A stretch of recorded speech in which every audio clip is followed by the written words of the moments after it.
New Orleans, 1897. The city's cobblestone streets glistened under the glow of gas lamps as a fierce autumn rain pounded against the wrought-iron balconies of the French Quarter. Inside the grand Alvarez mansion on Esplanade Avenue, Marianne Alvarez cradled her newborn son, Thomas, while her husband Richard poured bourbon for the dozen relatives and business associates gathered for the christening celebration. The Alvarez family had built their fortune in shipping and had weathered the economic hardships that plagued Louisiana after the Civil War. Their mansion stood as a testament to their resilience. Crystal chandeliers, illuminated hand-painted ceilings, and imported furniture from Paris adorned rooms lined with silk wallpaper. "To young Thomas," Richard proclaimed, raising his glass. "May he carry the Alvarez name with the same distinction as those who came before him." The guests murmured in approval, though several exchanged uneasy glances. Marianne's sister Eleanor watched from the corner, her face pale despite the warmth of the room. "Richard," she whispered when she found a moment alone with her brother-in-law, "you must postpone the christening. The clock is nearly at midnight." Richard scoffed. "Eleanor, I've indulged your superstitions far too long. The Alvarez family has christened children at midnight for generations. And how many have disappeared?" Eleanor hissed. "Your own brother, your cousins, all christened at midnight, all vanished before their first birthday. Break the pattern, Richard." "Nonsense," he replied, though his hand trembled slightly as he set down his glass. "Thomas will be fine. We have guards posted at every entrance." Father Laurent, the parish priest who had served the Alvarez family for decades, approached with his Bible. "It's time," he said solemnly. As the grandfather clock in the hall began to strike midnight, Marianne brought Thomas to the makeshift altar in the parlor. The baby slept peacefully, unaware of the tension that filled the room. The priest dipped his fingers in holy water and began the ritual. On the final stroke of midnight, all the gas lamps in the house flickered simultaneously. Several women gasped. The momentary darkness lasted only seconds, but when the light stabilized, Marianne screamed. The white christening gown she held was empty. Thomas was gone. Richard overturned furniture, bellowing orders to the guards to search the grounds. The guests scattered throughout the house, calling the child's name, though they knew an infant couldn't respond. Eleanor collapsed into a chair, her face ashen. "It's happened again," she whispered to no one in particular, "just like all the others." As dawn broke over New Orleans, the police detective James Cooper stood in the Alvarez parlor, notebook in hand.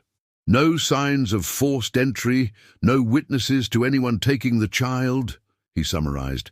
"Just like the disappearances in 1889, 1893, and 1895. "Those were different families," Richard insisted. "All connected to the Alvarez shipping line," Cooper corrected. "All christened at midnight, all vanished without a trace."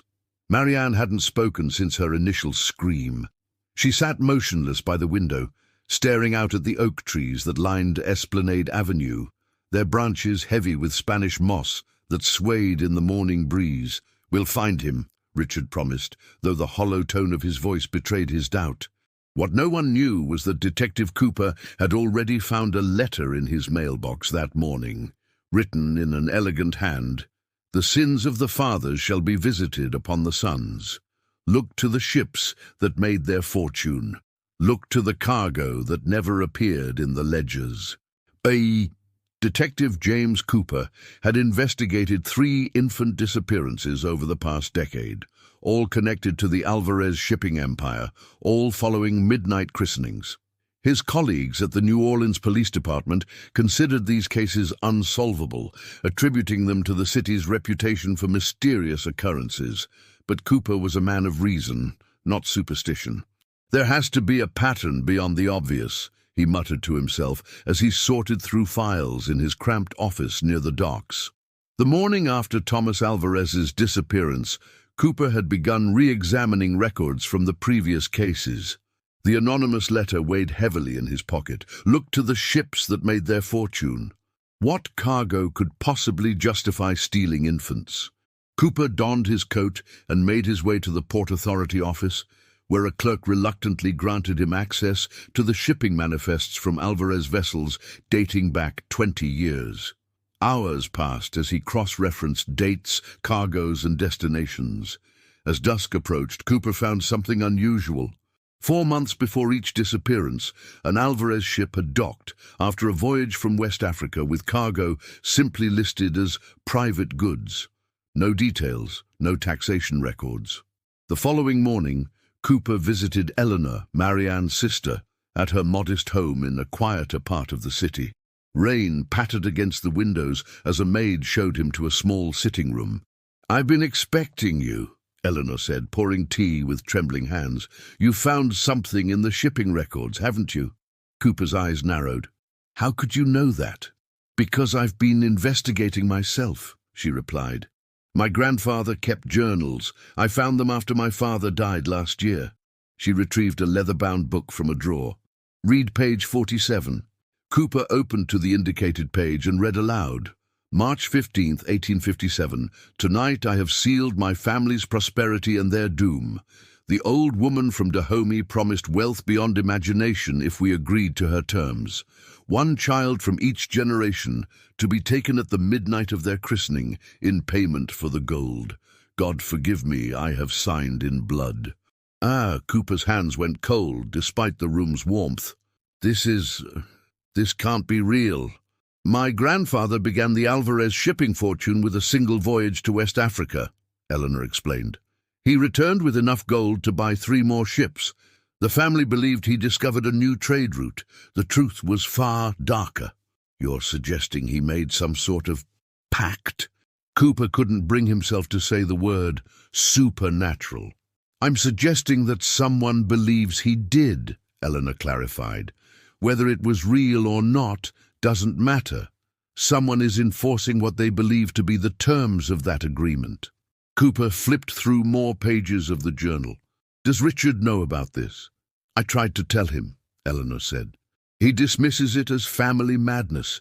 My grandfather was committed to an asylum in his final years, raving about children's cries coming from the hold of phantom ships." Cooper stood, tucking the journal into his coat. "I need to examine the original ship that brought the gold. Does it still exist?" "The Meline, yes, though it hasn't sailed in decades. It's been converted to a storage facility at the Old North Wharf." As Cooper prepared to leave, Eleanor caught his arm. "Detective, there's something else you should know. The pattern isn't just about midnight christenings. It's about firstborn sons. And if the child isn't surrendered willingly," her voice faltered. "What happens?" Cooper pressed. "According to my grandfather's later entries, the debt collectors take more than just the child. They take everyone in the bloodline." The Old North Wharf stood abandoned except for a few derelict warehouses and the hulking frame of the Meline, now permanently docked and partially dismantled. Detective Cooper approached cautiously, his service revolver a reassuring weight against his hip. The early afternoon sun did little to dispel the shadows that clung to the weathered ship. A solitary dockworker noticed Cooper examining the vessel. "You won't find much of interest there, mister," the man called out. "Just rats and old rope these days." "Is there a watchman?" Cooper inquired. "Old Maurice comes by at night. During the day, she's alone with her ghosts." The dockworker chuckled at his own joke. Cooper boarded via a narrow gangplank, the wood creaking beneath his weight. The main deck had been stripped of most fittings, but the hatch to the hold remained intact. He descended cautiously into the musty darkness below. The hold was cavernous and largely empty except for stacks of rotting crates and barrels. Cooper lit a lantern he'd brought and began his search, guided by Eleanor's information about a special compartment mentioned in her grandfather's journal. After an hour of meticulous examination, Cooper discovered an irregularity in the hull planking near the stern. Pressing against different sections revealed a hidden panel that swung inward when pushed in the right spot. Behind it lay a small, cramped space, a secret compartment built between the hull's outer and inner walls. The beam of his lantern illuminated a disturbing scene. The walls of the compartment were covered with symbols carved into the wood, spirals, eyes, and figures Cooper didn't recognize. In the center stood a small wooden altar, now rotted with age and damp. Surrounding it were small handprints pressed into the wood in what appeared to be dried blood. Most disturbing of all was a collection of small personal effects arranged in a circle: a silver rattle, a christening cap, a tiny shoe, a lock of baby hair tied with ribbon, artifacts from previous victims, Cooper realized with a chill. As he examined the items, his lantern caught something metallic in the corner. Half buried in decades of grime was a gold figurine about 6 inches tall, depicting a woman with an elongated head holding an infant. The craftsmanship was unlike anything Cooper had seen before, clearly not European in origin. When he lifted the figurine, he found it unexpectedly heavy. Beneath it was a folded piece of parchment, the ink faded but still legible. It contained the same symbols that adorned the walls, along with text in French and another language Cooper couldn't identify. The French portion read, "The covenant requires 1 child of the bloodline each generation. Failure to honor the agreement will result in the claiming of all descendants. The midnight of christening marks the moment of collection. This cannot be undone until the debt is paid in full." Cooper carefully gathered the figurine and parchment, intending to show them to Eleanor. As he turned to leave, the ship groaned around him, timbers shifting though there was no wind or wave to move the docked vessel. The lantern flickered, nearly extinguishing. In that moment of near darkness, Cooper heard it, the soft, unmistakable sound of an infant whimpering, seeming to come from the very walls of the ship. Then, silence. Cooper rushed back to the deck, heart pounding. The dock worker who had spoken to him earlier was nowhere to be seen. The wharf stood empty in the late afternoon light, the city of New Orleans continuing its business in the distance, oblivious to what lay hidden in the decaying vessel. As Cooper hurried away from the Meline, he failed to notice the figure watching from the shadows of a nearby warehouse, a tall, slender man in formal attire that seemed oddly out of place and time. The man's eyes followed the detective until he disappeared from sight, then turned back toward the ship with a satisfied smile. 3 days after Thomas Alvarez's disappearance, Marianne finally broke her silence. "I want to see the ship," she told Richard, her voice hoarse from disuse. "Detective Cooper found something there. Eleanor told me." Richard had been drowning his grief in bourbon, his once immaculate appearance now disheveled. "It's nonsense, Marianne. Ghost stories and superstition." "Our son is gone," she replied coldly. "I'll listen to ghost stories if they might lead me to him." That evening, Detective Cooper met the Alvarez couple at his office and shared his discoveries, showing them the gold figurine and the parchment from the Meline. "This is madness," Richard insisted, though his face had gone pale at the sight of the artifacts. "Whether you believe in the supernatural or not," Cooper responded, "someone is using this story to justify kidnapping children from your family. The pattern is undeniable." Eleanor joined them, bringing her grandfather's journal. "There's more," she said. "According to the final entries, there might be a way to end this. If we can return to the source, the place where the original agreement was made, we might be able to nullify the contract." "And where exactly is this place?" Richard demanded. "The journal mentions a clearing in the bayou south of the city," Eleanor explained, "a place where 3 cypress trees grew together as one. Grandfather wrote that's where he met the woman from Dahomey." Marianne stood suddenly. "Tonight is the 3rd night since Thomas was taken. In the old stories, 3 days is significant. If we're going to find him, it must be tonight." Cooper was reluctant to encourage what seemed like desperate fantasy, but he had witnessed too many inexplicable things at the Meline to dismiss their plan entirely. As dusk approached, a small group assembled at the edge of the bayou: Cooper, the Alvarez couple, Eleanor and Father Laurent, who had insisted on accompanying them despite his age. "What I'm about to do goes against my vows," the priest admitted as they navigated the narrow boat through the cypress-lined waterways. "But I've served your family for 40 years. I've christened children who later vanished. If there's even a chance to save young Thomas and end this curse, I must try." The bayou at night was a realm of shadows and whispers. Insects buzzed incessantly, and occasionally something large would move in the water beside their boat. Cooper used a pole to guide them deeper into the swamp, following Eleanor's directions based on the journal's descriptions. After an hour of slow progress, they found it. 3 massive cypress trees that had grown so close together their trunks had merged at the base, forming what appeared to be a single massive tree with 3 distinct crowns. The clearing around it was unnaturally free of undergrowth, the ground covered with a carpet of moss. "This is the place," Eleanor whispered. Richard helped Marianne from the boat.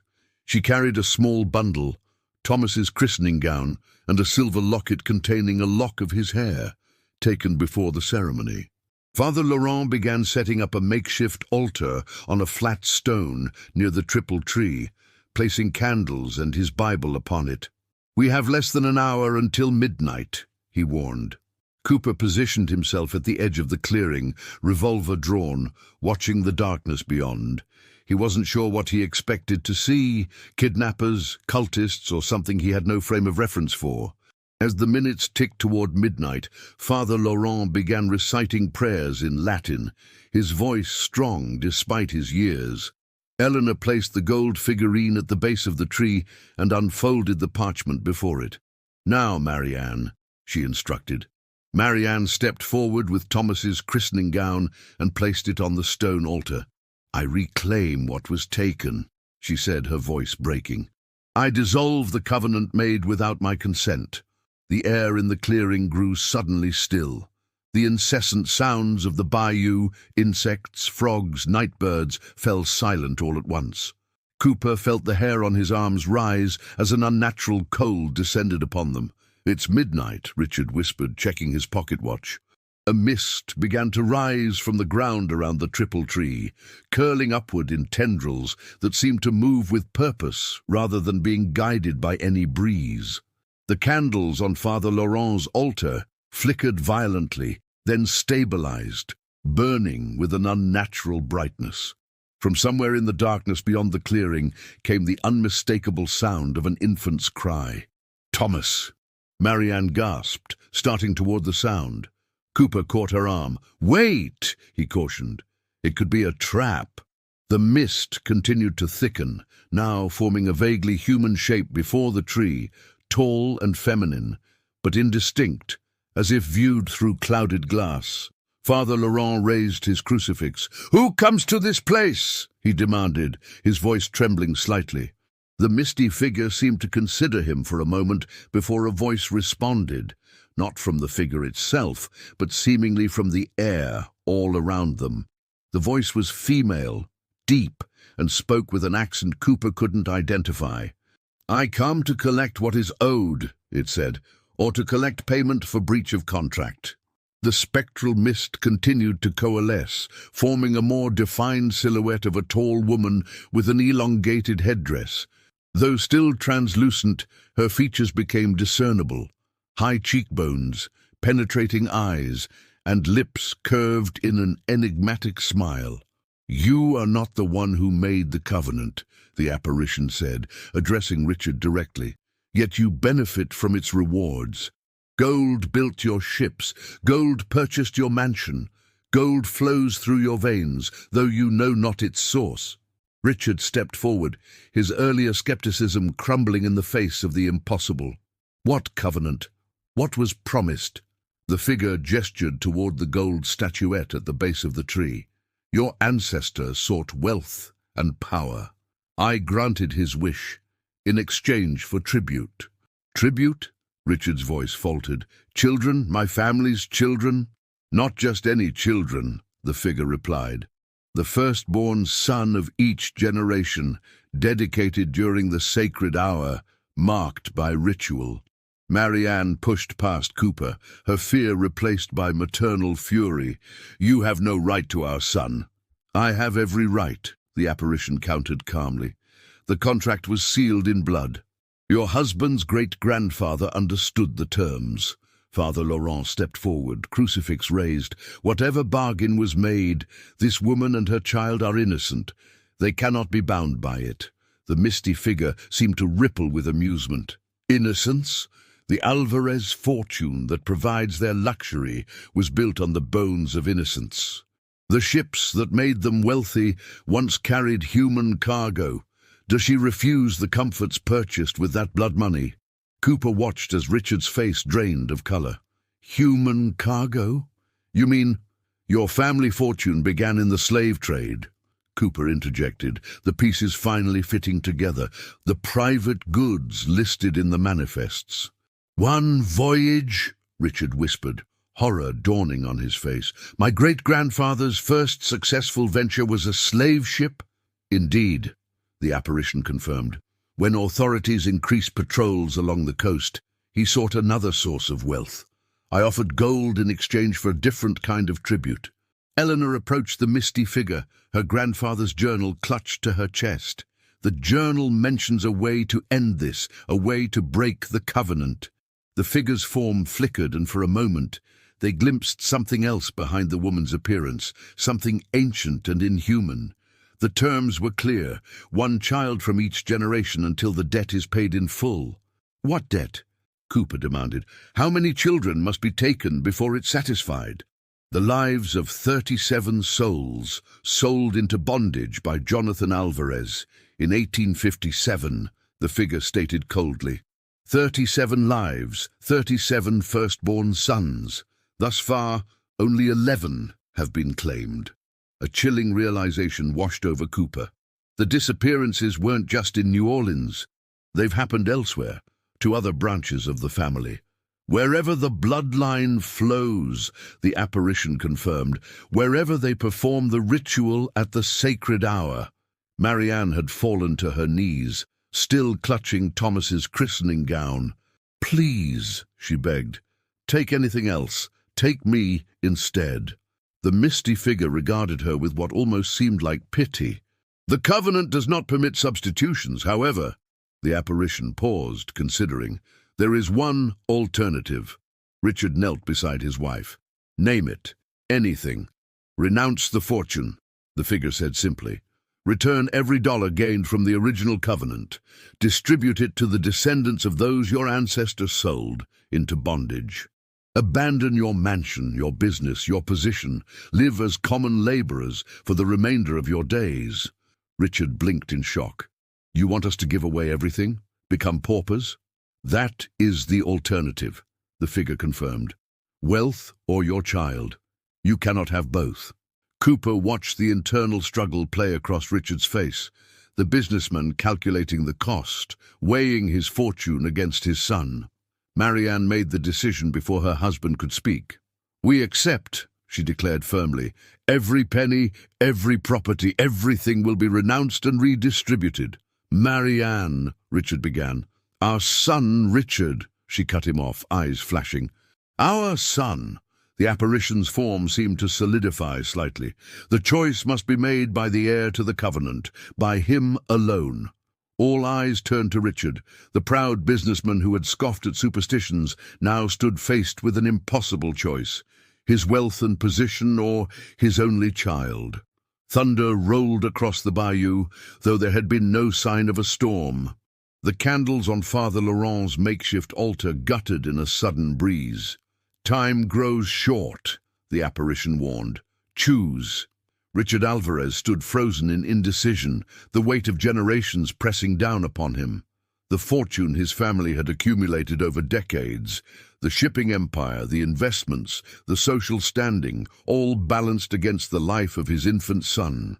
How can I be certain you'll return Thomas if I agree? He finally asked, his voice strained. The misty figure gestured to the triple cypress tree. As they watched, the bark seemed to ripple like water, and from within, the trunk emerged a small bundle, Thomas's sleeping form, nestled in a cradle of moss and roots. Marianne cried out, lunging toward her child, but an invisible barrier prevented her from reaching him.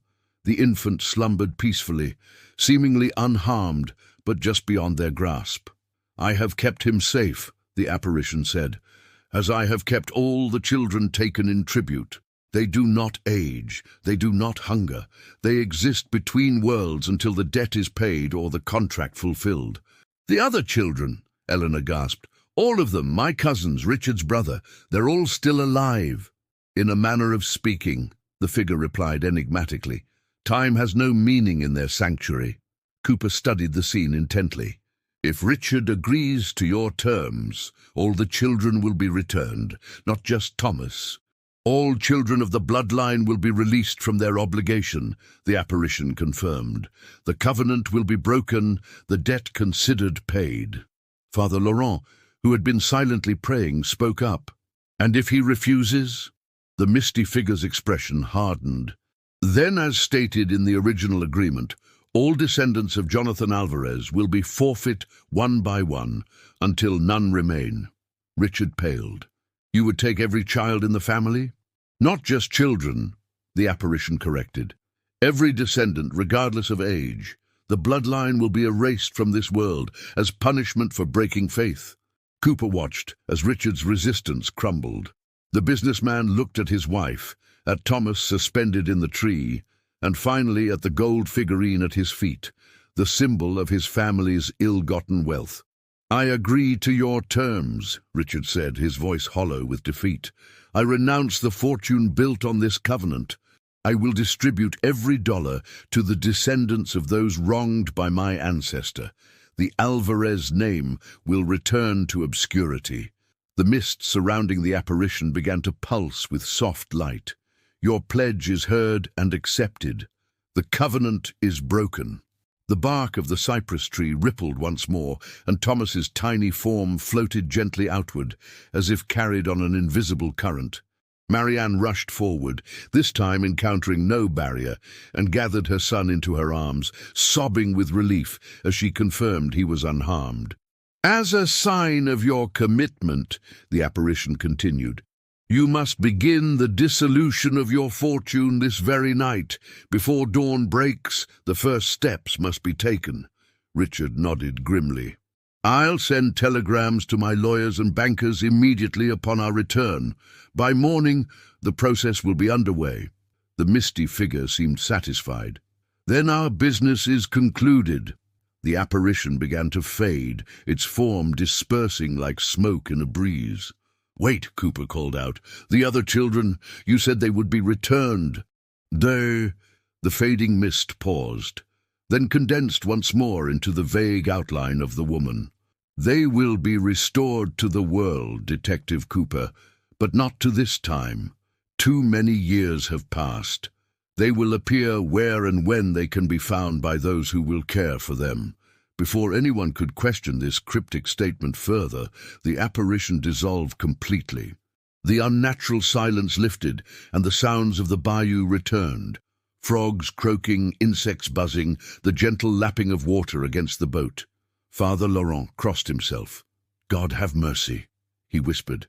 As they prepared to leave the clearing, Cooper noticed something at the base of the triple cypress. Small footprints in the moss, as if made by children of various ages, leading away into the darkness of the swamp. The prints stopped abruptly after a few yards, as if their owners had simply vanished, or perhaps, Cooper thought, materialized somewhere else entirely. The gold figurine that had stood at the base of the tree was gone.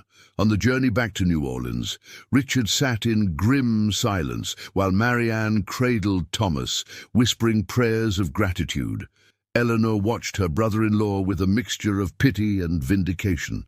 "What will you do now?" Cooper asked Richard quietly. "What I promised," Richard replied. "Everything must go. The house, the business, our investments. We'll keep only enough to rent a modest home and find respectable work." He glanced at his wife and son. "It's a small price to pay." By the time they reached the city, the first light of dawn was breaking over the Mississippi. Richard immediately went to the telegraph office to begin the dismantling of his empire. Cooper returned to his office to document the night's events. though he knew his official report would contain only the barest facts. Thomas Alvarez had been located and returned to his parents. The rest would remain his secret, a case file locked away in the darkest corner of his mind. 1 week after the events in the bayou, New Orleans society buzzed with the shocking news of the Alvarez family's reversal of fortune. Richard had transferred ownership of his shipping company to a trust dedicated to educational and economic opportunities for the descendants of slaves. The grand mansion on Esplanade Avenue was being converted into a charitable hospital.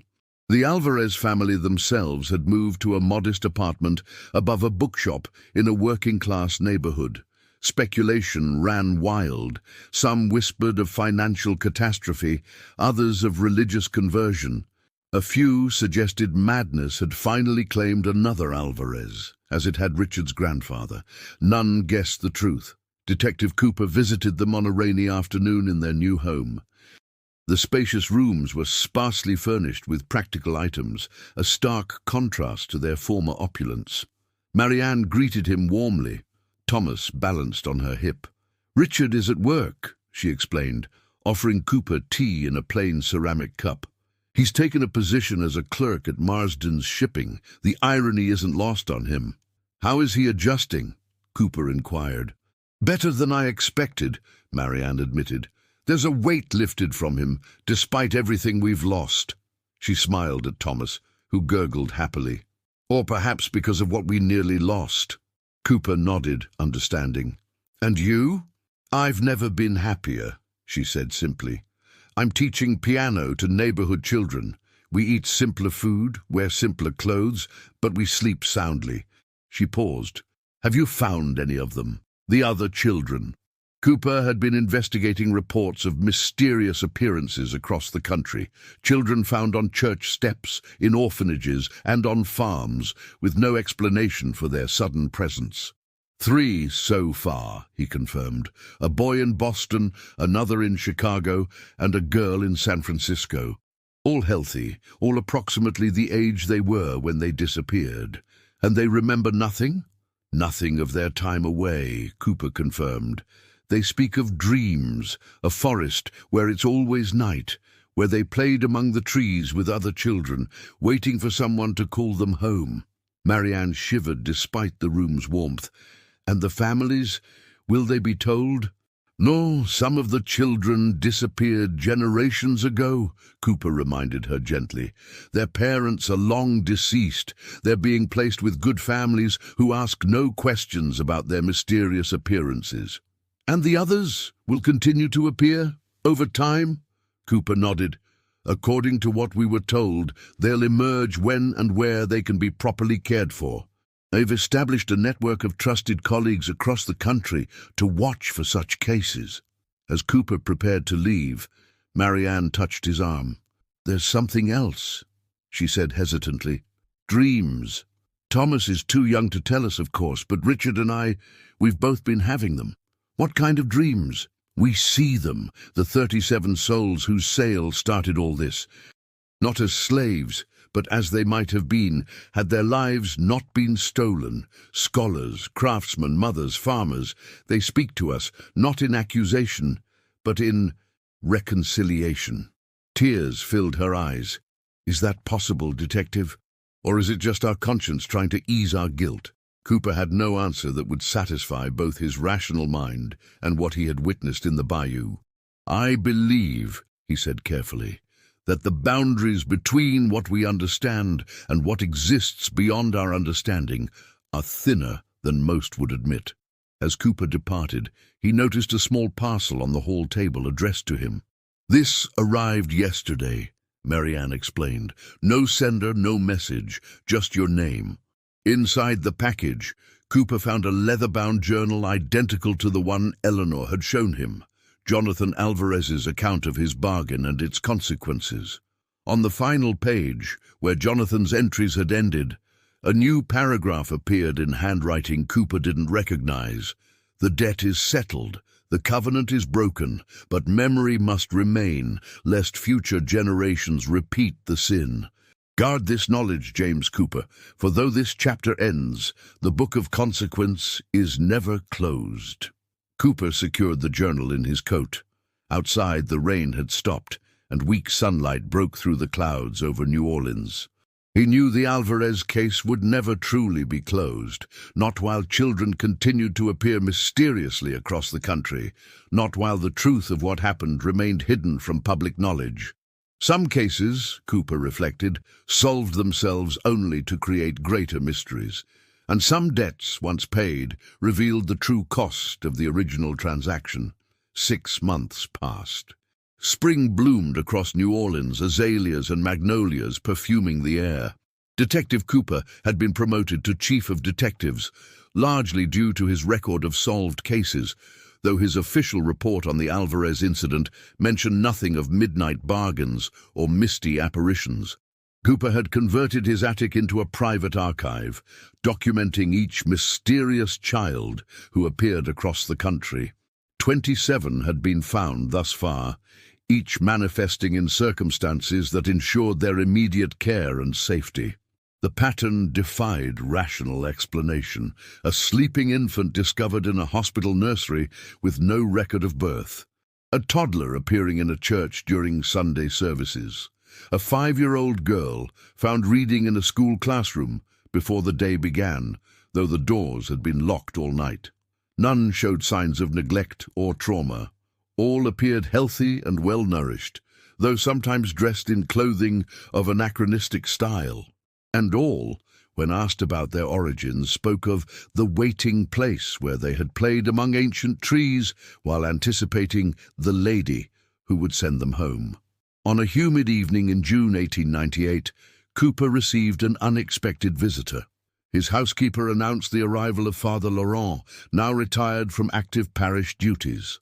"I apologize for coming unannounced," the elderly priest said, as Cooper welcomed him into his study. "But I believe this matter couldn't wait."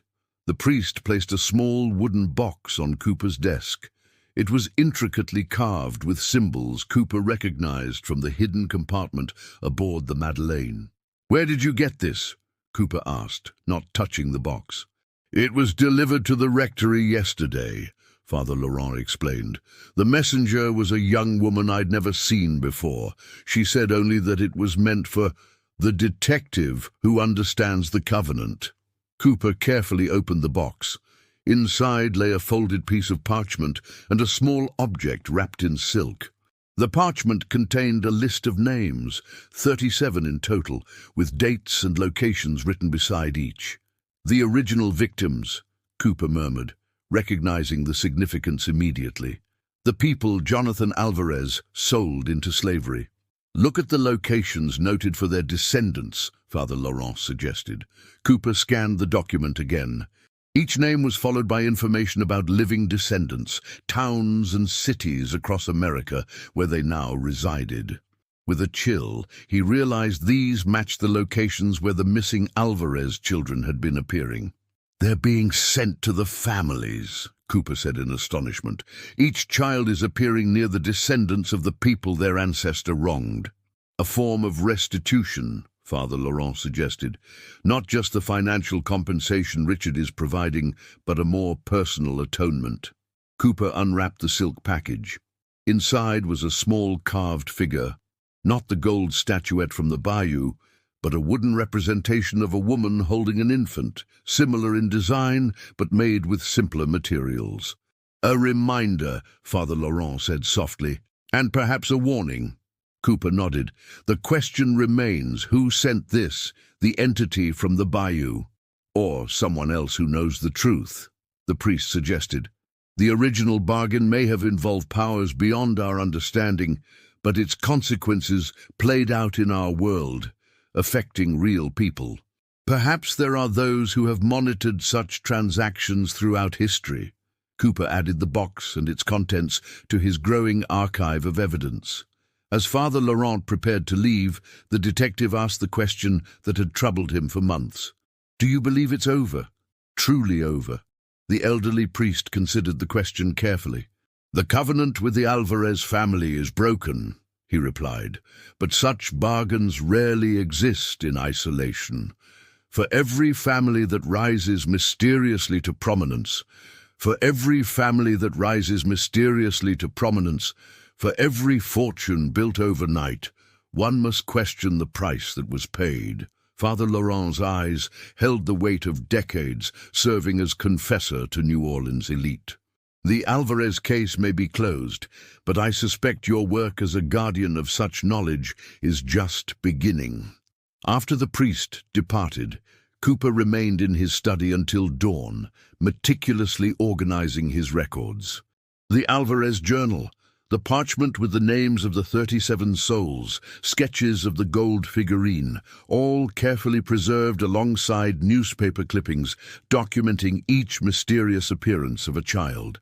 Cooper knew he was assembling a record few would believe, but that might someday prove vital to someone facing similar circumstances. As the first light of morning filtered through his window, he sealed the documents in a waterproof metal case and locked it in a hidden compartment behind his bookshelf. Some truths, he realized, were too dangerous for public knowledge, but too important to be forgotten. 5 years passed. By 1903, New Orleans had changed with the new century. Electric streetlights replaced gas lamps, automobiles occasionally sputtered alongside horse-drawn carriages, and the city expanded beyond its historic boundaries. Richard and Marianne Alvarez had adapted to their reduced circumstances with remarkable resilience. Richard had risen to head bookkeeper at Marsden's Shipping through diligent work. Marianne's piano students included children from across the social spectrum. Young Thomas, now 5 years old, showed a precocious intelligence and curiosity about the world. Cooper, now in his 50s and considering retirement, had maintained discreet contact with the family. His archive had grown to include documentation of all 37 children who had finally been restored to the world, each appearing near descendants of the people Jonathan Alvarez had wronged. On a crisp autumn morning, Cooper received a telegram from Richard requesting an urgent meeting. That afternoon, he found Richard waiting in a small cafe near the docks, his expression troubled. "Thank you for coming," Richard said, pushing a newspaper across the table. "Have you seen this?" Cooper examined the article. It described the sudden rise of Gabriel Thornton, a previously unknown businessman who had acquired 3 shipping companies in the past month. His wealth had seemingly materialized overnight, allowing him to purchase the former Alvarez mansion on Esplanade Avenue. "I've heard rumors," Cooper admitted, "but what concerns you specifically?" Richard leaned forward, lowering his voice. "Thornton has invited us to a gathering at the mansion, a christening celebration for his newborn son." Cooper felt a chill despite the warmth of the cafe. "When?" "Tonight," Richard replied. "At midnight." The implication hung between them. Another bargain, another covenant. Another family poised to repeat the cycle the Alvarez family had broken. "I've been having the dreams again," Richard confessed. "The same ones Marianne and I experienced after Thomas was returned to us. But now they're warnings, not reconciliations. The 37 souls are trying to tell me something." Cooper considered their options carefully. "We have no proof that Thornton has entered into any supernatural arrangement. His wealth could have legitimate origins." "Perhaps," Richard conceded. "But can we take that chance? If he's planning to christen his son at midnight, we'll attend," Cooper decided. "Observe, and if necessary, intervene." That evening, the former Alvarez mansion blazed with light. Carriages and early automobiles lined Esplanade Avenue as New Orleans society gathered to celebrate the christening of Gabriel Thornton's son, Edward. Cooper arrived with Richard and Marianne, all 3 watching carefully for signs that might confirm their suspicions. The mansion had been redecorated lavishly, with imported furniture even more ostentatious than what the Alvarez family had once owned. Gabriel Thornton himself moved through the crowd with the confidence of a man accustomed to wealth, though Cooper's trained eye noted small inconsistencies. The slightly imperfect fit of his obviously new tailored suit, the way he occasionally seemed uncertain of proper etiquette when addressing older society members. "New money," Cooper murmured to Richard. "Very new." As midnight approached, Thornton called for his guests' attention. A small altar had been arranged in the main parlor, the same room where Thomas had vanished 5 years earlier. A priest Cooper didn't recognize stood ready with holy water and Bible. "Friends," Thornton announced, "we gather for the christening of my son, Edward James Thornton, heir to what I hope will become a great New Orleans dynasty." Cooper watched as Thornton's wife brought forward their infant son, wrapped in a christening gown of expensive lace. The similarities to that night 5 years ago were uncanny, raising the hairs on Cooper's neck. As the grandfather clock in the hall began to strike midnight, Cooper exchanged a glance with Richard and Marianne. All three recognized the pattern unfolding before them. The priest began the ceremony, his Latin pronunciation slightly hesitant, suggesting he was not accustomed to performing such rituals.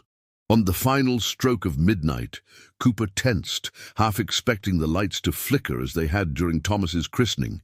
Instead, something more dramatic occurred. The large mirror hanging above the fireplace shattered without warning, causing guests to cry out in alarm. In the moment of confusion, Cooper noticed a familiar mist beginning to form near the parlor's threshold, tendrils of vapor coalescing into a vaguely human shape. Richard stepped forward suddenly, his voice cutting through the chaos. "Gabriel Thornton!" he called out, drawing all eyes to him. "I know what you've done. I know the bargain you've made." The room fell silent. Thornton's face drained of color as he stared at Richard. "I don't know what you're talking about," he insisted, though his voice trembled. "The sudden wealth, the midnight christening." Richard gestured toward the misty figure now visible in the doorway, though most guests seemed oblivious to its presence. "The covenant you've entered, trading your family's future for present fortune." Thornton's wife clutched baby Edward tighter, backing away from both her husband and the doorway. "Gabriel, what is he talking about?" Cooper moved closer to the forming apparition, noting it was the same entity they had encountered in the bayou. The woman with the elongated headdress, her features now twisted in what seemed like surprise at finding unexpected opposition. "I made no such bargain," Thornton protested, though his eyes darted nervously toward the misty figure. "Then explain this," Cooper said, producing from his coat the wooden figurine that had been delivered to Father Laurent. He placed it on the makeshift altar beside the infant. The reaction was immediate. The misty figure solidified further, its presence now becoming apparent to all in the room. Women screamed, men backed away. The priest dropped his Bible in terror. "You cannot interfere," the apparition hissed, addressing Cooper and Richard. "This covenant is not with your bloodline." Richard stepped forward boldly. "We speak for all who might be ensnared by such bargains," he declared. "We who have paid the price and learned the lesson." From her position near the wall, Marianne suddenly gasped. "The children!" she whispered, pointing toward the grand staircase. Cooper turned to see a remarkable sight. Descending the stairs in solemn procession were ghostly figures of children. 37 of them, ranging from infants carried by unseen hands to teenagers walking with quiet dignity. Each child paused at the bottom of the stairs, forming a silent audience to the confrontation. "The souls you claimed have been returned," Richard told the apparition. "The debt has been paid. Your power over my family is broken." "This is not about your family," the misty figure replied coldly. "A new covenant has been sealed, a new debt created." Cooper turned to Thornton, who had fallen to his knees, his composure shattered. "What did you promise? What did you trade?" "I didn't know," Thornton sobbed. "I found a journal in a bookshop, an account of how to acquire instant wealth. I thought it was superstition, but I followed the ritual as a lark when gold appeared in my cellar the next morning." He covered his face with his hands. The journal never mentioned children. The grand parlor of the former Alvarez mansion had become a battleground between worlds. The misty apparition by the door, the ghostly children on the staircase, and the terrified society guests pressed against the walls witnessing a confrontation that defied their understanding of reality. "You found Jonathan Alvarez's journal," Cooper said to Thornton, the pieces falling into place. "Not the original, but a copy." Thornton nodded miserably.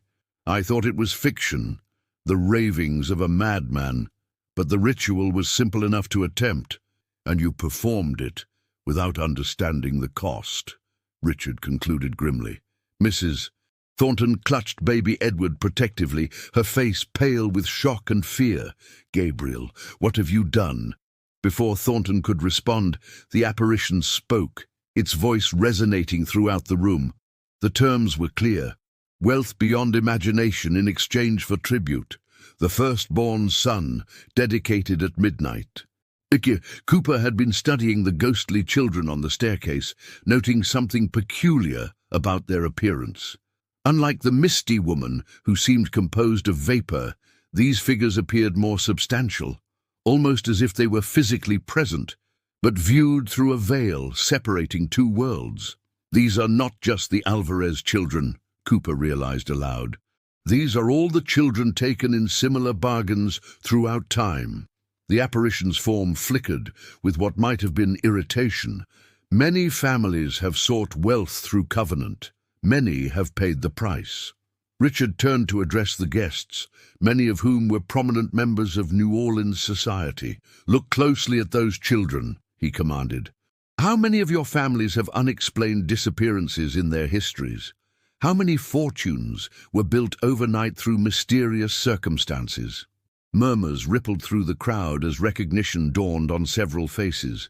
An elderly woman swooned and had to be supported by her son. A distinguished banker stared at one of the ghostly children with sudden, horrified recognition. "It ends tonight," Marianne declared, stepping forward to stand beside her husband. "Not just for the Alvarez family, not just for the Thorntons, but for all families ensnared by this covenant." The apparition seemed to grow larger, darkness gathering around its form. "You cannot break what has been sealed in blood across generations." We can," Cooper countered, "because we understand the true nature of the bargain now." He turned to address the assembled guests. "This entity doesn't create wealth, it merely transfers it. Gold doesn't appear from nothing. It comes from somewhere else, taken through means that create suffering." Richard nodded in understanding. "Just as my ancestors' initial wealth came from the slave trade, before turning to this covenant for easier profits." "And what suffering funds your fortune?" Cooper asked Thornton directly. The man's face crumpled. "The gold. I found newspapers with it each morning. Shipwrecks in distant ports, mining disasters, places where men died while wealth changed hands." The misty figure hissed, its form becoming less stable as its methods were exposed. Cooper looked to the ghostly children, then addressed them directly. "You are the collateral in these bargains, but you are also the proof that they can be broken." The oldest of the spectral children, a boy who appeared to be about 16, stepped forward from the group. When he spoke, his voice sounded distant yet clear. "We are the kept ones, we are the price, but we are also the key." Marianne gasped in sudden realization. "The wooden figurine, it's not just a warning, it's a tool." Cooper retrieved the carved figure from the altar. "This represents the original agreement. The gold one was the covenant with the Alvarez family. And if it's destroyed?" Richard asked. "Not destroyed," the spectral boy corrected. "Returned. Each family must return what was gained, renounce what was promised." Gabriel Thornton struggled to his feet. "I'll give it all back," he declared desperately. "Every cent, every property. Just leave my son alone." The misty apparition's form began to pulse erratically. "One covenant broken can be tolerated. Many broken at once threatens the balance." "Good," Cooper replied firmly. He placed the wooden figurine in the center of the room and addressed the society members pressed against the walls. "Any family who has benefited from such a bargain, knowingly or unknowingly, must now make a choice. Renounce the covenant and the wealth it brought, or remain bound by its terms." One by one, representatives of New Orleans' oldest families stepped forward: a banker, a shipping magnate, a cotton broker, a real estate developer. Each placed a hand on the wooden figurine, murmuring promises to divest tainted wealth, to make amends for forgotten sins. As they did, the ghostly children on the staircase began to glow with increasing brightness. The misty apparition shrank back from this light, its form becoming increasingly unstable. "You cannot undo centuries of agreement," it protested, though its voice had lost its earlier power. "We are not undoing," Richard corrected. "We are fulfilling. The original terms required payment for wealth received. We are simply paying differently than you expected." The spectral boy nodded in approval. "Not with children, but with renunciation. Not with blood, but with justice." Gabriel Thornton was the last to approach the figurine. With his wife and child beside him, he placed his hand on the carved wood. "I renounce all wealth gained through this covenant. I will make restitution to any who suffered for my benefit." As he spoke these words, the wooden figurine began to glow with the same light that now surrounded the children on the staircase. The misty apparition seemed to be pulled toward it, as if caught in an inexorable current. "This is not the end," the entity warned, as its form began to dissolve into the figurine. "Other bargains exist. Other families will seek easy wealth." "Then we will be waiting," Cooper replied.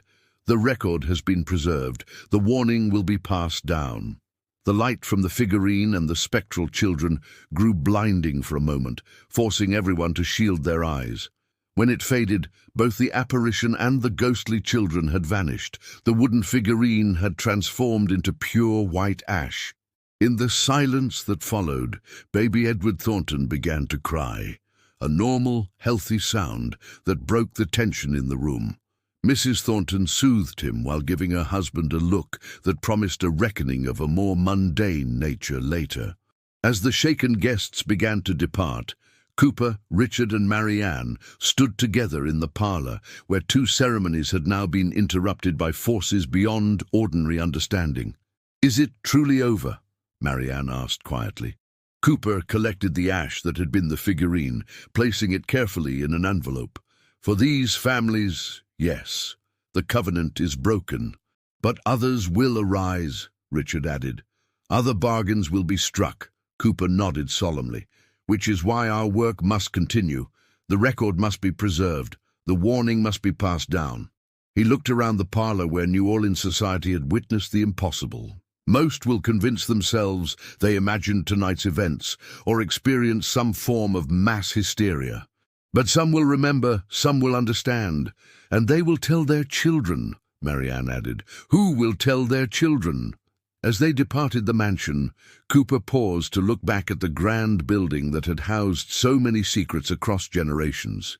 In the upper windows he thought he glimpsed the faint outlines of children watching, not with sadness or accusation, but with the peaceful expressions of those finally released from long captivity. The covenant was broken. The debt was paid.